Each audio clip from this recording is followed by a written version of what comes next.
வணக்கம் நண்பர்களே, உயிர் நாடி சேனலுக்கு உங்களை வரவேற்கிறேன். நாம் இன்றைக்கி டேஸ்டியான கத்திரிக்காய் சட்னி தான் பார்க்க போகிறோம்.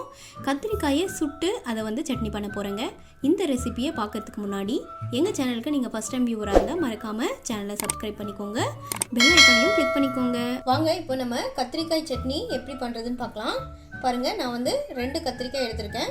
பெரிய சைஸ் கத்திரிக்காய் இல்லாதனால நான் இந்த மாதிரி மீடியம் சைஸும் ஒரு சின்ன சைஸும் எடுத்திருக்கேன். உங்ககிட்ட பெரிய சைஸ் கத்திரிக்காய் இருந்தால் நீங்கள் அது ஒன்றே கூட எடுத்துக்கலாங்க. இப்போ நான் இந்த கத்திரிக்காயை சுட்டு எடுத்துக்க போகிறேங்க.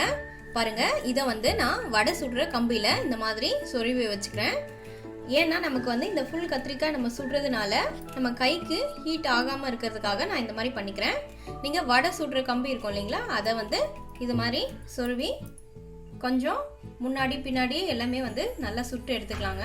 நம்ம வதக்கி செய்கிறத விட இந்த மாதிரி சுட்டு செஞ்சோன்னு வச்சுக்கோங்களேன், செம்ம டேஸ்ட்டாக இருக்குங்க. இந்த கத்திரிக்காயோட டேஸ்ட் சூப்பராக இருக்கும். பாருங்கள், இது அப்படியே கலர் மாற ஆரம்பிக்குது.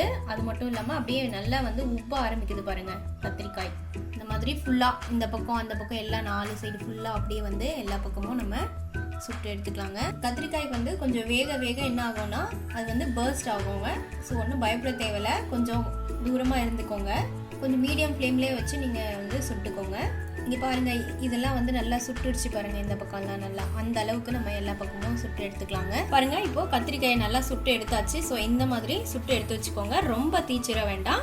நான் இன்னொரு கத்திரிக்காயும் இதே மாதிரி சுட்டு எடுத்துக்க போகிறேன். இன்னொன்று என்னென்னா, இந்த வடைக்கம்பி ஈஸியாக நம்ம வீட்டிலே ரெடி பண்ணலாங்க.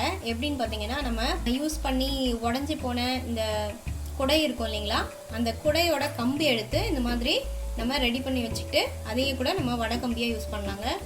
இப்போ இந்த சட்னி செய்கிறதுக்கு எல்லாமே ரெடி பண்ணிக்கலாங்க. பாருங்கள், வானலில் கொஞ்சமாக ஆயில் விட்டுக்கிறேன். நான் நல்லெண்ணெய் விடுறேன், நல்லா டேஸ்ட்டாக இருக்குங்கிறதுனால. நல்லா எண்ணெய் காஞ்ச பிறகு மிளகாய் ஆட் பண்ணிக்கிறேங்க. உங்களுக்கு காரத்துக்கு ஏற்ற மாதிரி ஆட் பண்ணிக்கோங்க. நான் கம்மி ஆட் பண்ணுறேன், ஏன்னா நான் மிளகு கொஞ்சம் ஆட் பண்ணுறதுனால. அடுத்தது கொஞ்சமாக பூண்டு பல் ஆட் பண்ணியிருக்கேங்க. அப்புறமா கொஞ்சமாக கடலைப்பருப்பு, கொஞ்சமாக உளுத்தம்பருப்பு. நான் கருப்பு உளுந்து ஆட் பண்ணுறேன். உங்களுக்கு வெள்ளை உளுந்து இருந்தால் நீங்கள் அதையே ஆட் பண்ணிக்கலாம். இப்போது லைட்டாக வதக்கிக்கலாம். அடுத்து 2 மீடியம் சைஸு ஆனியன் கட் பண்ணதை ஆட் பண்ணிக்கலாங்க. அடுத்து 2 மீடியம் சைஸ் தக்காளி இந்த மாதிரி கட் பண்ணதை சேர்த்துக்கலாம். அடுத்து கொஞ்சமாக கருவேப்பிலை ஆட் பண்ணிக்கிறேன். கொஞ்சமாக கொத்தமல்லி, அப்புறம் புதினா கொஞ்சமாக ஆட் பண்ணிக்கிறேங்க. கொஞ்சமாக மிளகு ஆட் பண்ணிக்கிறேன். இப்போது இது எல்லாத்தையும் சேர்த்து நல்லா வதக்கிக்கலாம்.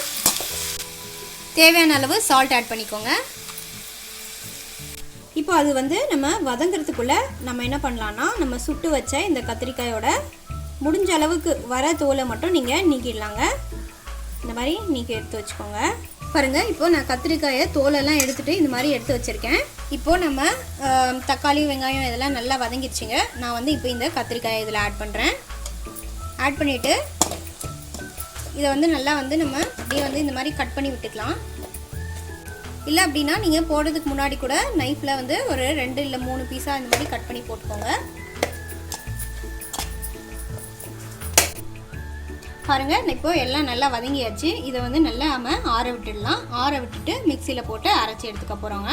சட்னி நல்லா அரைச்சி எடுத்துட்டேங்க. பாருங்கள், சூப்பரான நம்ம கத்திரிக்காய் சட்னி ரெடி ஆகிடுச்சு. இப்போ நான் இதை வேறு பாத்திரத்துக்கு ட்ரான்ஸ்ஃபர் பண்ணிக்கிறேன். பாருங்கள், இப்போது நான் தாளித்து இதை சட்னியில் சேர்த்துக்க போகிறேன். கொஞ்சமாக ஆயில் விட்டு கடுகு, கொஞ்சமாக உளுந்து, அப்புறம் சீரகம், கருவேப்பிலை இதெல்லாம் போட்டு நல்லா தாளிச்சிட்டேங்க. இதை நம்ம சட்னியில் சேர்த்துக்கலாம். பாருங்கள், நம்ம சூப்பரான இந்த கத்திரிக்காய் சட்னி ரெடி ஆகிடுச்சுங்க. ஸோ நீங்களும் இந்த மாதிரி கத்திரிக்காயை சுட்டு இந்த மாதிரி சட்னி பண்ணி பாருங்கள். இட்லி, தோசை, சப்பாத்தி எல்லாத்துக்கும் சூப்பராக இருக்கும். நீங்கள் ஒரு வேளை வெரைட்டி ரைஸ், அதாவது வெஜிடபிள் ரைஸ் இல்லை டொமேட்டோ ரைஸ் செய்தீங்கன்னா கூட அது கூட இந்த காம்பினேஷன் சூப்பராக இருக்குங்க. இந்த மாதிரி நீங்களும் ட்ரை பண்ணி பாருங்கள். இந்த வீடியோ உங்களுக்கு பிடிச்சிருந்தா உங்கள் ஃப்ரெண்ட்ஸ் அண்ட் ஃபேமிலிக்கு ஷேர் பண்ணுங்கள். அப்புறம் இந்த வீடியோவுக்கு ஒரு லைக் கொடுங்க. எங்கள் சேனலுக்கு சப்ஸ்கிரைப் பண்ணுங்கள். இன்னொரு வீடியோவில் உங்களை பார்க்குறேன். அது வரைக்கும் நன்றி, வணக்கம்.